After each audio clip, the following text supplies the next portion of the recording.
Welcome to the We Are VIP podcast.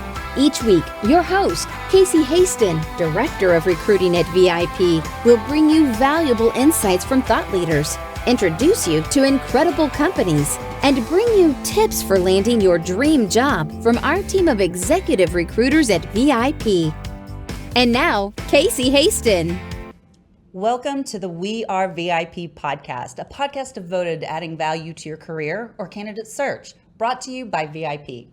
I'm your host, Casey Hasten. I'm an executive recruiter, director of recruiting with VIP, and your all-around hiring guru. And boy, do I have a surprise for y'all today. I can hardly believe I'm sitting still at the moment because I have known this gentleman, well, through his books and through his podcasts and through all his different media for years. So I'd like to welcome Ken Coleman, two-time Wall Street Journal best-selling author, host of The Ken Coleman Show, and key member of Dave Ramsey's team at Ramsey Solutions. Whether you need direction for your life, want to make a career pivot, or maximize your potential, Ken wants to help you get the clarity and the confidence and the courage you need to fulfill your unique purpose.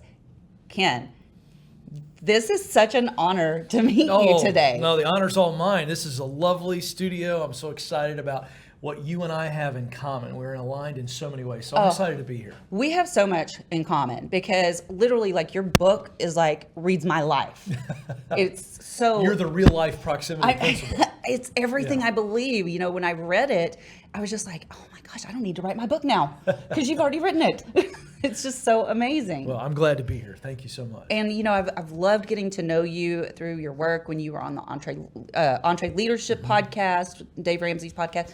It's just, and I can't remember, who was the young man that you turned it over to when you left? Oh, George Campbell stepped in for me. Is he still there? He's still there. He's doing his thing. He's one of the Ramsey personalities now, so he followed in my steps as far as moving from a hosting role into this personality role, which is it's just our way of describing someone who is bearing a message on behalf of Ramsey Solutions, and we're all very grateful for the platform that Dave has given us. It's amazing, and I really love when, you know, you can see that he truly implements the values that he teaches just by all the different people. Because is Les Brown still part of the team? No. Did he leave? No, Les was never with us. I think you may be thinking of someone else. I'm not sure. I may be. Yeah, Les is a legend. Yeah. That would be a lot I'm of hungry. Fun. Yes, indeed. He made that famous. So fun. He did. I was just watching that again the other day, and I was like, that just never gets old. No, it does not. So one of the things I like to start with is how we got connected, because, you know, it takes a village, right? Sure. And that's part of the proximity principle too, is knowing your key players. But this was a shocker because this came together so last minute. Yeah. So you want to share with our audience how we got connected? Well, I don't even know if I know the entire backstory because Kurt is my publicist, and he was like, hey, do you want to do a podcast? And then you want to do another one? And I said, yeah, that's great. But I'm coming in Dallas area. I'm doing an event tonight called Breakthrough. And I was on a podcast with Amberly Lago. And so she's amazing. And then I got connected to a guy named Trevor, who you know. Yes. And you guys are all in the same building. So I think that's the answer. That's the answer. Okay, good. All right. So when you come in a building like this and you got something you want to say, you should probably hit every bay on the way down the hallway. That's a really good idea. And we've actually got something kind of working. Yeah, I love it. In that, Fantastic just so that we place. can, when we do have people like you that have such a great message, we can just maximize your time here in right. Dallas. That's So, right. And I'm glad you brought up Amberly Lago. She's amazing. Yeah, she is a force of nature, and I say that with all admiration. Yeah. She's really great. She and I had a great time on her podcast. And I love her story. She's helping so many people. She is. And she's been on our podcast. Oh, good. Yeah. So, and she's actually, I run an organization here locally called Success North Dallas. Okay. I call it a premier relationship building organization as opposed to a networking organization. And we've been going for almost 35 years. And she spoke there. Oh, fun. Yeah. So I've had lots of opportunities to touch. In fact, she was just there last week with us. So, but tell me about you and tell me about your time with Ramsey Solutions and how did you even get there? Yeah. Well, that's a big question. I'll try to make it brief and let you fill in the details. I am a coach by trade. I think if I look at, best-selling author, syndicated radio host, podcast, YouTube, all the things, media personality, on Fox News, blah, blah, blah, blah, blah. If I stripped all that away, and I prefer to do that, I would describe myself as a coach because I think that for me, what I get the most joy out of is communicating, to connect, to encourage, to equip, and to really nudge people. Yes. I find being a coach is that opportunity to get in a position where if you do it right, you can nudge somebody. And I use the word nudge very selectively because I think pushing is overrated, but I think many people, when they call my show, in fact, I would say 99.9% of the people that call the Ken Coleman Show or will show up tonight at Breakthrough, when they ask the question, I think they already know the answer. But what they're looking for from me is that nudge to say what your heart is feeling is true, is right, and I think you should do it. And in some ways, they're asking for permission that I don't have the authority to give. They're looking for confidence. And so that's what I do. I coach people, and I do it in all those different ways. We have a syndicated radio show, Sirius XM. The Ken Coleman Show is on podcasts, also on YouTube. So we're everywhere that you want to be as far as content. And, I write books and I speak around the country. I coach CEOs. I coach executives on this very issue of engagement and talent acquisition that you're in that space for. Because honestly, Casey, I've talked to 10,000 plus people, I'm not exaggerating, in the last 5 years on my show or at live events like tonight where I'm taking live questions, and I've talked to people who aren't happy where they are. There's a gap between where they are and where they want to be professionally. So all that to say, I'm in the business of helping people work on purpose. I love you so much. I mean, this is exactly what I'm doing as well. I Right. mean, because I'm one of those people that was misaligned in their career for 20 years. And it wasn't until I found my purpose that I began to bloom and that's right. I began to grow in ways that I tell people this last decade, I have grown more than the first. I won't tell you how many. So everybody knows. And I won't ask. I am a gentleman.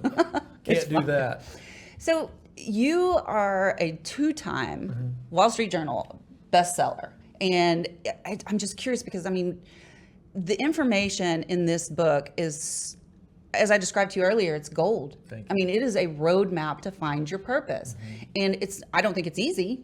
I think it takes some work. That's right. But it's exactly what one needs to do to get to their purpose. And in hindsight, looking back, as I was reading the book, I was like, oh, I did that. Yeah. But not everybody knows to do that That's right. intuitively. Yeah. So how did you get to this roadmap? Yeah. Well, it's interesting because I wrote this book after being on a podcast many years ago. It was probably now 6-7 years ago. And I was on a podcast, and one of the questions that the host asked me was, if you could boil down your success starting into broadcasting in your early 30s and scrapping, hustling your way to where you are now, if you could boil down that success into one lesson, what would it be? And at first, it's kind of like, well, that's not really a good question because it's not just one thing. But in an attempt to honor the question, my brain processed this thought, and it was, I was really good about getting around the right people and in the right places. That I had a nose for,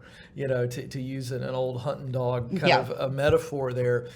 And I basically on the spot just said, when you're around the right people and when you're in the right places, opportunity ends up finding you. And, we've kind of made this Hollywood-esque romantic vision of opportunity looking like you kick the door down and it's bravado and it's daring and all this. And I don't think that's the case. I think most successful women and men in any area of life have gotten to where they are because they've been intentional to be around the right people and in the right places. So coming out of the interview, I thought that's a pretty good thought, and I began to test it on the show. And then I developed the proximity principle just as a teaching lesson on the show. And the proximity principle says, in order to do what you want to do, you've got to be around people that are doing it and in places where it is happening. So there you break the principle down. The formula is the right people plus the right places equals opportunity. So all that to say, as I look back on my journey, it was about 7 years to the day when I decided to really go for it, having no degree in broadcasting and no experience. And that is really the answer. And as you know in the book, I outline 5 people and 5 places that are archetypes that no matter who you are, no matter what lane you want to be in, it'll help you. And so I write and speak all from my own experience, whether I have learned it through observation or I've learned it through experimentation. And essentially that's the book. And what it does is, as you know, it boils down success or reaching that destination to that simple formula, which is, if I just keep showing up. See, the real heart of the lesson here, of the principle, is just showing up. Intentionality, right? So I mean, I can identify the right people, yes, and I can identify the right places. But if I don't show up, and then watch this, keep showing up, then opportunity's not going to show up one day and knock on the door. And I can tell you story after story after story of unbelievable opportunities that came to me because I kept showing up, and they would come to me later, and somebody would remember me. Mm-hmm. So that's the short answer to how that book became a book. And it was really a joy to write because it was really from my own experience. I love what you just said, because everything you say just resonates so well with my soul. Because we just launched our Women in Success here in Dallas. Yeah, and my partner in crime, my soul sister, Karen Gray, was part of that experience. But the message and our intent is to have a woman to empower the other women in the room. It's only women in the room, right? Sure. And that was my message. You just got to show up. Yeah.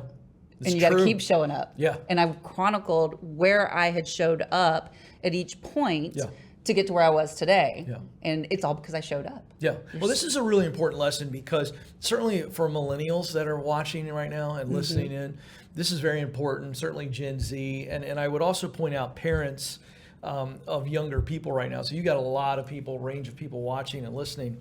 And I will tell you that this is not taught in schools, and I don't believe it's taught in the home as much. And I'll tell you what I mean. For decades, we have been rewarding kids in youth sports, the arts, and everything else. We've been rewarding our kids for participation because we as parents care more about helping our kids to feel good than helping our kids to do good. And so we see it most in youth sports, but for decades we've been giving kids trophies for losing 10 straight soccer games. And you laugh, but I mean, I'm not. It's absolutely, no, it's funny. It's funny and sad, but here's what's happened. So now you have, for decades now, we're talking about 2 generations. Yeah. Maybe 3, because I think it began to happen with the boomers, with my parents. It happened a little bit with my generation. Certainly the younger group of Xers. I'm on the older side of Xers. But the bottom line is that you create this expectation that is unrealistic. And when you have unrealistic expectations, guess what you have? Unmet expectations. And so there's this frustration built on a false expectation that if I show up, not even do a great job, that if I just show up and I participate, I'm going to be rewarded. But the reality is, and the truth of the proximity principle and what you're teaching and what you believe, is that we have to show up, but we have to show up and be excellent, and then keep showing up with excellence. Yes. And then we earn. We don't receive, we earn. See, receiving is a gift. If I come to your house for Christmas and my wife and I come over, we're going to bring a gift. You've brought us for a party or whatever, and I'm going to give you something. You didn't necessarily earn that. You're just my friend, and so I'm going to give you a gift. And so that's the mentality for a lot of people. Is they think, well, I deserve this. Give me this because of my existence, instead of I earn it due to my excellence. That is so good. So you mentioned your podcast, and so that's live, and you have callers. Yeah, call well, the in, show is caller driven. Yeah, so it's caller. Well, it's less and less caller driven over the years, because what's happened is people are craving my commentary on the world of work. So we're taking things like mass layoffs in the tech world, and I'm kind of helping people not freak out. I'm going, hey, relax. This is what big public tech companies do. They overhire when times are good. Yep. And the minute there's a hint of a recession, they lay people off. And you need to understand, these big public companies are just about the stock price. They're not about people. So it's that kind of commentary. And then I teach every day on the show, and then we do take callers. So of the questions that you get from your callers, do you see one that comes up more frequently than others? And if you do, what would that be? Yeah, there's a couple that come to mind. I'll go with the first one because it's the most simple, but it trips people up. And I wonder if it comes up in your world of recruiting and coaching. So Let's compare. This is the question. Hey, Ken, I know that it's time for me to move on. from my current role. But I feel so much guilt because these people gave me a chance, they invested in me, and I just feel so much guilt. Help me overcome my guilt of leaving. That's one. Okay. And the way I answer that one is, well, are you doing anything morally wrong by taking an opportunity that makes your life better? No, they laugh, Okay, good, you're not doing anything morally wrong. Are you doing anything illegal? No. So therefore, there's no guilt. So let's remove guilt. And I really boil down to this. What they're experiencing is fear. Fear of someone saying something negative about them when they leave. And that's just, these are good people that are asking this question. But there is this sense of guilt for taking a better opportunity. And that is woven into us in our culture. That's one that I get a lot. And then the one that I think is really the most, they verbalize it in different ways, but it is ultimately, I've got something that I really want to do. Should I do it? It's that question. They verbalize it different ways, but it's that question. I know what I want to do. Do you think this is silly? They don't say that, right? But that's the question behind the question. And again, it's back to that nudge. They're looking for me to be a sounding board, to save them from a horrific mistake. And that's the heart of the average question we get, is really about, I'm afraid that I'm going to ruin my life if I take a chance. Yes. But again, we've grown up in an American society that for decades now in the school system, think about it. Yeah. The American school system, the public school system, and private schools as well, is about one thing: memorization and regurgitation. So we've conditioned people to, it's all about answering the test correctly. And the first thing you do when you get your report card or your test back is you look to see what you got wrong. So we've made failure this unbelievable one-eyed monster that lives under the bed every night waiting to eat us.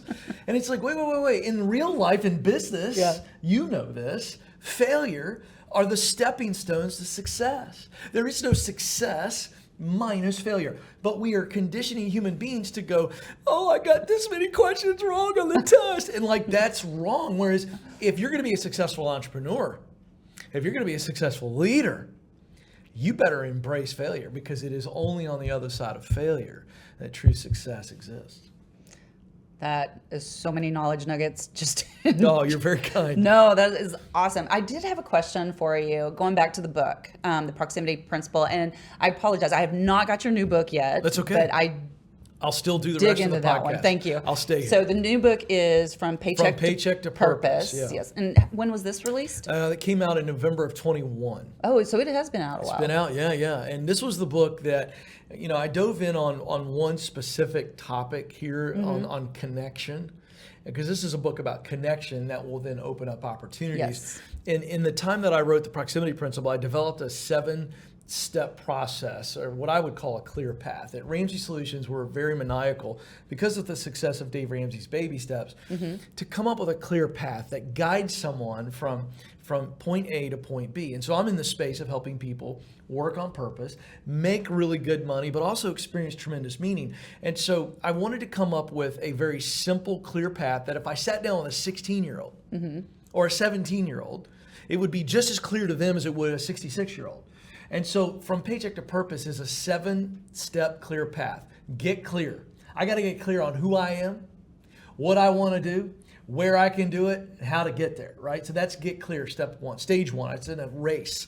Think of it in a form of like a 7-stage race. Stage one is get clear. Stage two is get qualified.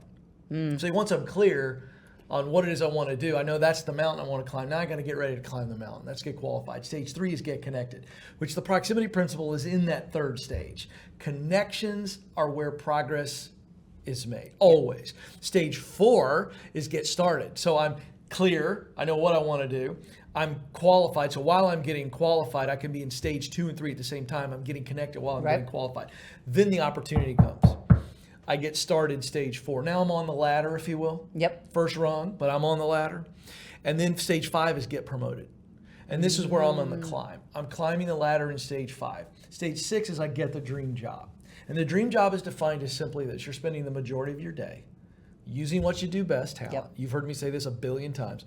To do work you love, passion. To produce results that matter deeply to you, mission. And so when we're in the dream job stage 6, we've been going like this the whole way, Casey. And then we get in that stage 6 and we're on top of the mountain. And now our view changes. See, we've been looking up this whole climb. And when you get to the dream job like I've gotten in my dream job, my view has changed. And so now I'm looking for new mountains to climb. And so now I'm not working for money. I'm not, the meaning is there. Now it's about legacy. And that's stage 7, which is give yourself away. You work to give, not to get. And so then the cycle can repeat itself and you walk back through the stages, and I'm constantly in that process. So from Paycheck to Purpose, that's a 2-minute snapshot of that book. That is beautiful. Okay, I'm going to get that book immediately. You will love it. I am a self-described book junkie. Most of my conversations start out with, I just read a book, or I listened to a podcast. Oh, I'm the same way. Or I took an assessment. Yes. I love, love, love assessments. And speaking of assessments, you have a new assessment, right? Yeah, and so it's based on that 3-part methodology. So I believe the human spirit is very much alive and well when we are clear on who we uniquely are.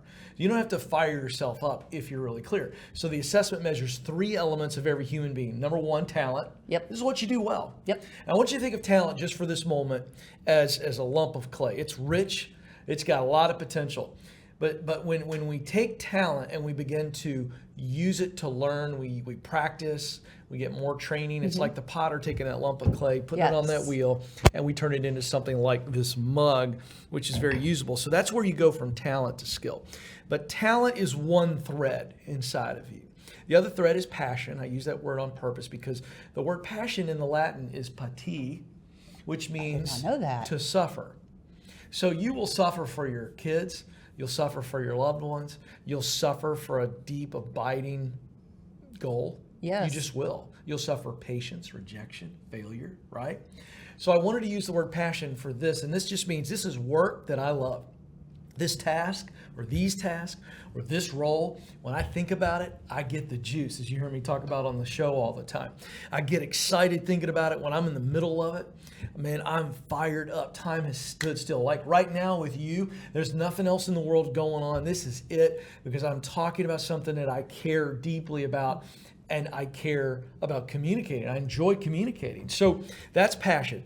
The third thread is mission. Now, this is about motivation. You cannot motivate anybody. And I'm getting ready to give a talk to 5,000 leaders in 2 weeks on the myth of motivation. Maybe we'll cover that for your leaders. But you cannot motivate anyone. You can manipulate them, but you cannot motivate them. Ooh. Manipulation is being a good parent. I tell my kids, you can't go out with your friends till your room is clean. That's manipulation. Otherwise, being a good dad. Extrinsic motivation is what that really is. They are only doing it for reward or to avoid penalty.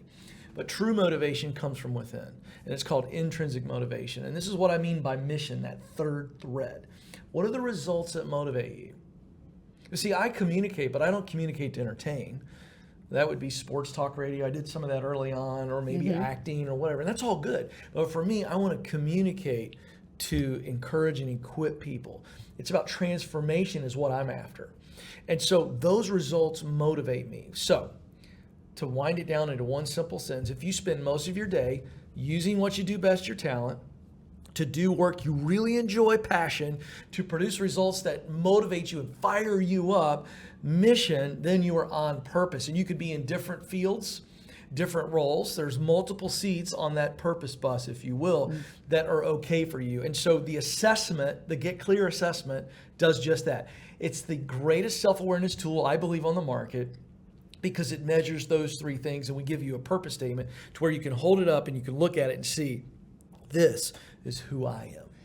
I love, okay, so I use an assessment in my coaching practice as well, and I feel like, and it sounds like yours is similar, but it goes a step further because I use it when I'm talking to people to make sure they're not misaligned in their careers. Yes. Because, and let me tell you, the assessment I use when my consultant looked at my results, he goes, you're doing exactly what you should be doing. You need to be in front of people. You ready, fire, aim. You never slow down.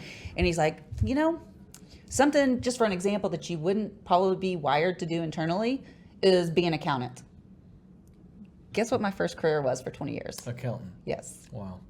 Now, where were these assessments when I started to go to school? Yeah, well, they weren't there. And here's the problem. It really wasn't taught in school. No. Everything is about go do the safe job. Yeah. But the safe job will suck the soul right out of you. It did. Yeah. And that's why I say, up until I made that transition that's when I started to grow. And I tell people, and I'm sure you can resonate with this all the time, I never work a day in my life because I love what I do.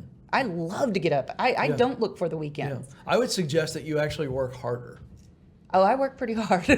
Right. So, I mean, and I appreciate what you said, but there's this, but see, this is exactly what I'm talking about. I'm being really picky here to make a point. Okay. But that's a colloquialism that you just shared. And I've said it before until I got into this work. And now when people say it, I correct them every time with a good spirit. This idea that if you do what you love, you never work a day in your life is total horse crap. It's garbage. Because you just admitted you work really, really hard.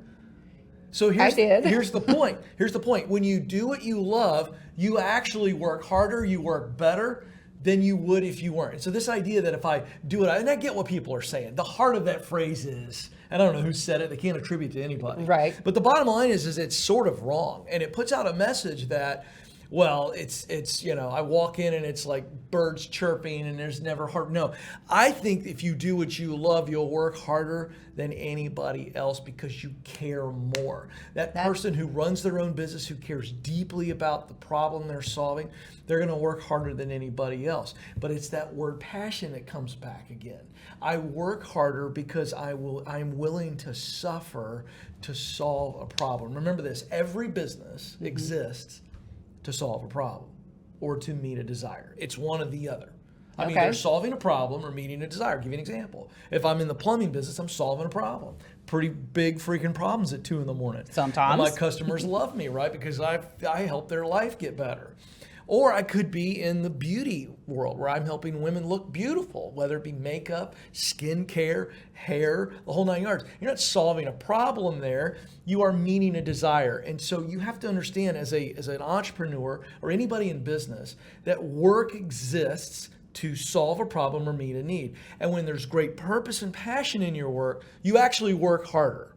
And I don't mean unhealthy. I just mean like it matters more because you're not a quiet quitter. No, I'm not a quiet quitter. So anyway, I mean, I just want people to reframe that thought because if you finally step into this work that you were created to do, you'll be more driven, you'll work harder, work longer because you just care deeper. It just is a simple fact. But we're not teaching that in the schools. No. It's all about go get a good job so that you can have a good 401k and you can have a good house. That'll be recession proof. And it's just like, ugh, I want to throw up. Nobody wants an average life. No. But that's what we're selling to people, average. I agree. One question I had about the book, well, two questions, but one about the book, one not about the book. I'm curious if you chose your 5 people that you need to meet. Did it just organically become 5, or was it because of what Jim Rohn says? No. I sat down in a coffee shop in Franklin, Tennessee, suburb of Nashville. It's one of the greatest places on the planet. And I'm sitting in a coffee shop called the Frothy Monkey.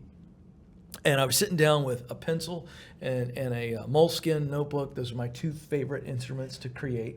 And the reason I use a pencil is because you can just write anything that's on your head and heart. And if you want to edit it, it's just a simple eraser. And I think it just, for me, it releases writer's block. I can just go. And so I love to sketch on the pencil. And so I'm sitting down, and the publisher at Ramsey Solutions said, I think this is a book, this proximity principle. And so I was sitting down going, how do I expand this thought into a book? Because it's not easy to write a book. It's a lot of hard work. And so I sat down and I said, okay, I looked at the formula because I already had the principle. In order to do what you want to do, you got to be around the people that are doing it in places that it is happening. And so I knew the formula was the right people plus the right places. So I went, what were the right people in my journey? Who were they? So I literally just wrote it out. I went, the producer. And I was thinking in terms of broadcasting. So I was like, there were some producers. Yep. That they're the ones that are making a decision to hire talent. They're creating shows. And so I was looking at that. So I wrote producers. And I went down the list and I went, well, there's the guy that I went to his broadcasting school. It's a 6-week broadcasting school. I think he's the professor.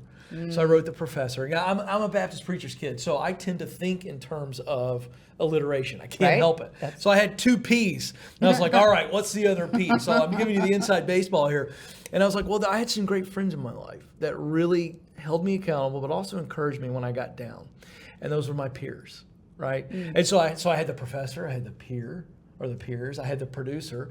And then I thought, well, there were some people that I learned from afar. I never got a chance to have coffee with them, but I watched every Larry King live episode there was to learn how to do interviews. I watched Bob Costas. I got to sit with Ernie Johnson, who's the multi-Emmy award-winning host of NBA TNT, the NBA Live on TNT with Charles Barkley and Shaq. And I had one coffee with him. And so I was like, that's the professional. I can't hang out with him a lot, but I can learn from afar or maybe get a little moment with him. And so I had 4 Ps. And I thought, well, that's it. And so I went away and began writing, and I developed the 5th person in the process of writing because there was one other person that represented 3 men in my life, and that was the mentor. And so that's how I came up with the 5 people. So that the professor, it doesn't mean necessarily a college professor. Right. It's that person who can teach you just the basics. And then the producer, someone who's just winning in your field. So if somebody wants to get into your business, and they're in their early 20s, they need to be hanging out with you. You're the producer because you're winning in the field. Yes. You're way ahead of them and you're crushing it. And so then you walk through the rest of them. And so that's how I came up with the 5 people. It was truly looking back on my journey and trying to make sure that I had the right people represented. I love it. Thank you. I'm so glad I asked that question because I don't remember that being explained in the book. You know, I mentioned, I give examples in the book of each of the people in my life, but certainly, you know, it was just a process of, again, revisiting my journey. Believe it or not, our time here has flown. Oh, I know. I'm having a blast. I am too. And I usually have 3 VIP questions that I ask at the end, but I'm not going to have time to ask all 3. Oh, you don't have time? I'm so sorry. No, but I'm going to ask one. All right, here we go. This is what I think my audience would want me to ask, okay? All right. What is one thing you do each morning to set your day up for success? Yeah, so I am putting good things in my head right out of the gate. First thought in is huge. So for me, that is scripture. And then I'm meditating on the scripture, and then I have a process where I'm very thankful. So I have a list on my iPad that I go through, and I truly thank God for these specific things. And then I pray. And so that has got me in a place where I'm starting the day with something good, and I'm starting the day in gratitude. And I'm also starting the day quiet and calm, because for the rest of the day, I'm moving 150 miles an hour, and I'm talking all day long. And so you cannot give what you do not have. And so I need to fill up my tank every morning early so that I have the right stuff to give. I do the same thing. Do you? Yeah. It's nothing unique, but it is powerful for me. It's so powerful. Yep. It's so, and you know, we have a group that's part of our Success North Dallas. It's our Young Executives Initiative. Oh, good. And there's a great book out there. I don't know if you've heard of it. It's called The Miracle Morning. I have, yeah. And it talks about that process. It includes a lot of what you just said. Yeah. And I give that book to every young executive that'll read it. Yeah. Is that Hal? Hal Elrod? Yeah, I've interviewed Hal before. So have I. On the Entre Leadership Podcast. He's amazing. Yeah, that's good content. He has no idea how many books I give away of his. Oh, that's fantastic. That's so good. Yeah, just so good. Well, this has been amazing. How do people get in touch with you? Because I know they're going to want to get both the books, maybe attend a seminar. Sure. Well, 2 ways. KenColeman.com is the website where you can get connected, but certainly Instagram and LinkedIn. Just search at Ken Coleman on Instagram or LinkedIn for connection. I'm very involved. If you comment on any of my stuff, those comments are me. I think people are surprised by that, but I spend about 30 minutes every day. Very much engaged with every post and comments. And then LinkedIn, I'm very involved there as well. So that's a great way to connect. And the Ken Coleman Show is everywhere. Just awesome. Wherever you want to listen or watch, we've got it. So I'd love for people to connect to that. Ken, this has been absolutely amazing. I cannot believe I got to meet you. I just, Thank you for having me. You're very kind. I'm glad to be here. This is fantastic. Well, I have one last thing to say to you. Okay, good. You are a VIP. Oh, I feel it. And that's a wrap for today. Join us next week here on the We Are VIP podcast. We'd love to know how we can help you be a VIP. To find out more, log on to wearevip.com.